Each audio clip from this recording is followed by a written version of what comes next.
Hello everyone and welcome back to our channel. In this video I am going to show you two ways to add multiple videos to Instagram story. First of all, open up Instagram app on your mobile device. Swipe right from your feed or tap on your profile picture in the top left corner to access the stories camera. Select the first video you want to add. After capturing or selecting first video, tap on the check mark icon to add it to your story. Swipe up or tap on the smiley face icon at the top to access stickers. Find the stories sticker and tap on it.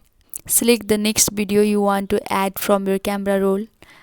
Drag and drop the videos with the stories sticker to arrange them in the order you want. Add text, drawings or other stickers as desired. When you are ready, tap your story to post. Method 2 is using a video editing app. Choose a video editing app and edit your video. After that, save the edited video and open Instagram app and tap your story to post. That's it guys. I hope this video was helpful for you. Please like and subscribe the channel and also don't forget to press the bell icon. Thank you.